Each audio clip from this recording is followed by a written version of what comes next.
they have with the government, that it is easier and simpler and safer and more secure to do. So these are the different things that, of course, we spoke to it in much greater detail. And I think we will, as I said, I think that I want to make sure that every department, every agency has already the plan in mind para coordinated naman ang ating cabinet the secretaries with each other. So that's the general gist of yesterday's my attendance yesterday in the Department of Agriculture and the cabinet meeting that we had earlier today. So I think I will now open the floor to a few questions. Questions for Ms. Maricel Halili. Hi sir, magandang hapon po. Sir, may we know kung ano po yung most important marching order ninyo to all the cabinet secretaries following the first cabinet meeting earlier? Oh, you cannot. I don't think we can say one. I think essentially is we got into much more detail, so there are no generalizations anymore. Kasi we've been talking anyway for 2 months. Matagal na namin pinag-usapan yung mga general concepts and general principles. So ang pinag-uusapan talaga namin is already what we are going to do, when we are going to do it, how we are going to do it, etc., etc., etc. So each department has got very different instructions. The only thing that we have to that it looks like is how that we have to realize how interconnected all the government is. That everything that's done on one hand affects the government in another place. Sometimes not to its advantage. So we have to be careful about doing all of that properly. So there isn't one single one. I suppose if there's one single one is let's get our bureaucracy streamlined. I gave them. I said I will not. I give you a relatively free hand in deciding who you want to hire and how you want to change the structure of your department. If indeed that's what you want to do, but do it soon because we have work to do and we have to get to work immediately. I think there are some easy, not naman easy, but there are some things that are immediately accessible in the sense that we can start doing something about it already. The first thing that is an example of that was in Daisara's announcement that we have a plan for full face-to-face by November of this year. September we will start a phased face-to-face schooling, and that face-to-face will end up in early November. I say already 100% attendance ng mga bata. Kasama dyan, we have to talk about also vaccination, etc., etc., because there are going to be some issues that will be raised. So, as usual, I guess if I'm going to single out one instruction, that quickly, let's get this done quickly. As usual, we're nagmamadali. Of course, we're careful, but we're always in a hurry because we have to get much done in very little time. Sir, on other issue, are you going to have a meeting, sir, with Chinese Foreign Minister Wang Yi? And if you're going to meet with him, what will be the agenda? What will be the talking points, sir? Well, the usual agenda yes, I will meet with him. And the agenda, I am sure, will be to strengthen ties between China and the Philippines. And of course, to find ways to work to resolve the conflicts that we have. And one of the ways that I have consistently suggested is that we have our relationship not only on one dimension, yun lang West Philippine Sea. Let's add to that. Let's have the cultural exchanges, educational exchanges, even military, if that will be useful. Of course, the GTG has always been there. The private sector joint ventures have also been there. But I think that the more we do of that, the more it will help resolve the issues. I will also mention that it's an important player, an important actor in all of this in the region, in terms of the regional geopolitics, will be ASEAN and even APEC, because they have an interest. They are stakeholders in this. So I think we can say that we need for those for them, for ASEAN, especially to be active for their member countries. So it's essentially always trying to find ways to improve relationships. And we have many proposals to them in the sense that, as I said, we would like for us to increase the scope. Wag lang yung West Philippines yung pinag-uusapan ng China at saka Pilipinas. Let's do other things too. And that way it will normalize our relationship. Sir, sorry, last na lang po on my part. When will be the meeting, sir? When will be? The meeting. I'm not sure. When is he scheduled to? Wala pang schedule yata eh. Okay. Thank you, sir. Thank you. Let's keep it down to one question each para makarami tayo. Mr. Neil Mercado, Inquirer.net. If you're not here, the question was, inflation rate soared to 6.1%, the highest since October 2018. Does the President have any concrete plan to address this? Paano matutulungan ng mga Pilipino umaaray na sa taas ng presyo ng bilihin? Yes, of course, the inflation rate is a problem, not only in the Philippines, but everywhere. Our inflation rate, anong pinote na inflation rate? Right now, What did the 6.1. 6.1? I think that I will have to disagree with that number. We are not that high. We have crossed our targets were less 4% or less. Unfortunately, it looks like we may cross that threshold.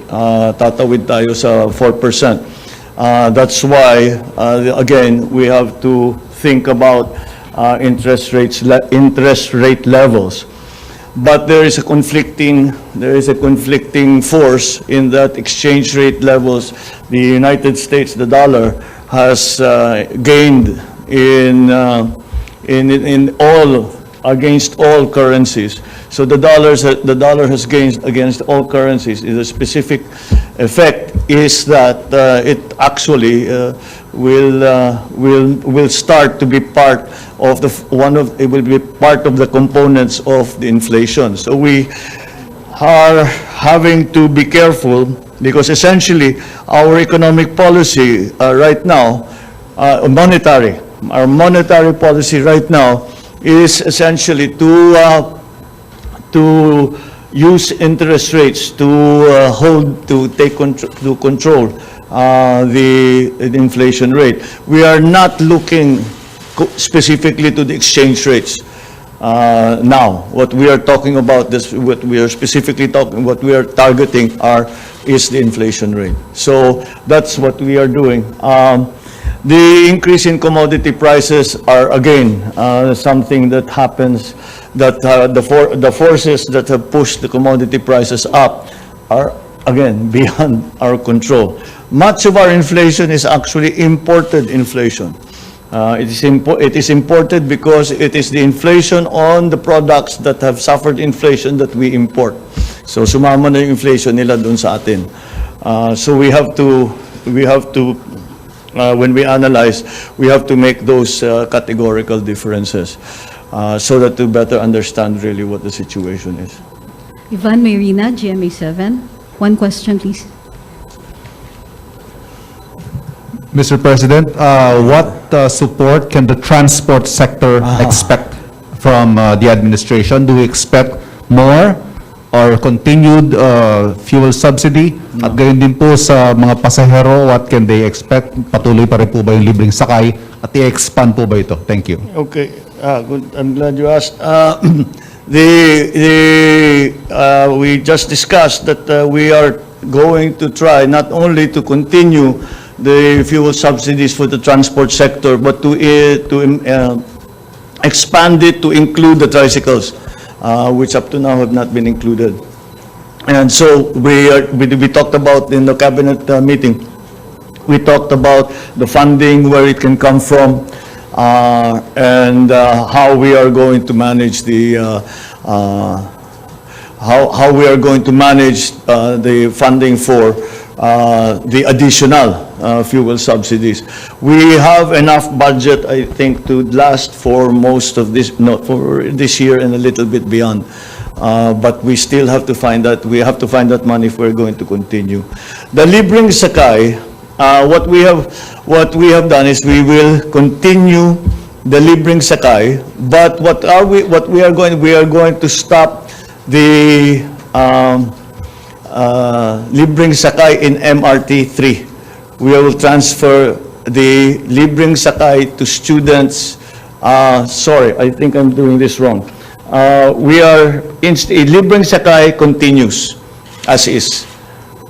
That continues. But what we are going to do is we are going to do a program for the students, because if they come in, we will fully subsidize first their pamasahe. We'll phase it out because we cannot afford to keep that going, but students will ride for free on LRT 2, which is going to the university belt.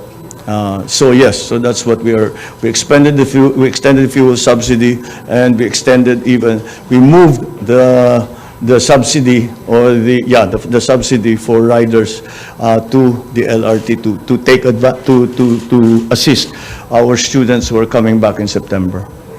Thank you. Thank you. Ms. Bettina Unite, Manila Bulletin. The question was, is there an immediate directive from the President after the DOH reported more than 7,000 cases of COVID-19 in the past week? Yes. So far, I think we are still, because if we look at where we started, we still have the capability to handle the new COVID cases.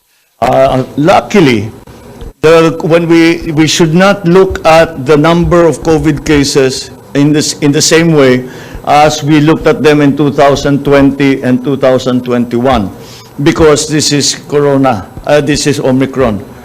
This is Omicron. Omicron is very different. It's a little contagious, but it does not hit us hard.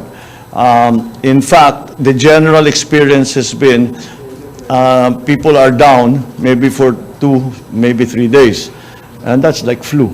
It's like having flu. So we are getting to that point where we are learning to live with the coronavirus, specifically with the Omicron variant and the other variants that are coming. Because of this, though, the science has come back to us that for the original variants, mga alpha, yung una, 2020, okay na to have the 2 doses. That gives you good immunity.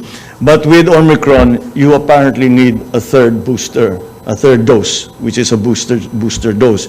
So we will be encouraging that, especially for younger people, because again, we have to be concerned about their return to school. So that's the general policy. We will reinstitute again the vaccination drive, so that we can at least feel safer when the children go back to school. We have a last question. Lex Demetrio from CNN.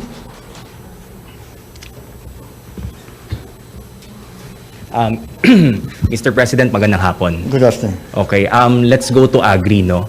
And agriculture. Yes. So I understand that your desire is to lower prices of food, right? So are you inclined to approve additional import volumes for rice, chicken, sugar, to bring down prices? And if you have any indicative volume that you're looking at? It has been used, importation has been used as a price stabilization measure. I don't think that is the primary reason for the importation that we'll do now. As a matter of fact, we are going to try No, I think we will do it in the Department of Agriculture to boost production of rice and corn in the coming 2 quarters, hanggang Pasko, until after Christmas. Again, because there are several reasons for that. The reasons because we would prefer not to import. We would prefer to import as little as possible. So we should increase our own production of rice and corn. Corn especially became very important because the feed wheat that we were importing, na-cut off ang supply natin. So we have to substitute it with corn. This season, the corn growers were able to come together and provide sufficient feed for the broiler production. But we still have to increase production of corn to ensure that supply, because there's corn for food and there's corn for feed. So if we are able to increase production sufficiently, then hopefully the importations, we really do not want, it's not really an import substitution measure. It is a strategic food supply measure. But of course, if it's nagkaka-import substitution, that's not necessarily a bad thing. So that's the plan. Ang sa protein side, yun medyo tayo pilit tayo because when it comes to pork, yung ASF talaga natin hindi natin makontrol for various reasons. So we still have to import a lot of the pork products, not necessarily but on the broiler side, for the chicken production, broiler production, we will also still have to import because nagka-problema na naman tayo sa feed. Nagkaka-problema na naman tayo sa food supply nung mga and yung production natin is not sufficient again. And that's why this is really the reason. If you look at it, our production is not sufficient in palay, it's not sufficient in corn, it's not sufficient in livestock, it's not sufficient in fisheries. That is why I made agriculture the highest priority of everything that we are doing. Because you cannot build a strong economy unless you have a foundation of a robust agricultural sector, which assures food supply, even in emergencies. And that's what we're working towards. Yan yung mga long term. Yung mga short term, yung sinasabi ko, increase production for the rest of the years, habulin natin yung last planting for this year. They will mill siguro, they will harvest soon, they will harvest towards the end of the year, they will mill soon after that. So baka mahabol natin yung food supply problem doon. But still, those are short-term solutions. We need long-term solutions, solutions that can take care of this problem. We no longer take care of the symptoms, we take care of the disease. And that's what we are trying to do in Agri. We have a ways to go. There are elements kasi ng value chain na nandyan eh. Pero they're not part of a process. They exist standalone sila lahat. So yan ang gusto natin gawin, buuhin natin yun. Para may savings yan eh. When you vertically integrate, to use the technical term, when you vertically integrate, ang daming savings all along the line. And that's hopefully gets to the point that we can retail these agricultural products at a good price that's affordable to people. Thank you, Mr. President. Thank you. Thank you very much. Thank you all very much. I hope we were able to answer at least some of your questions. Maraming salamat.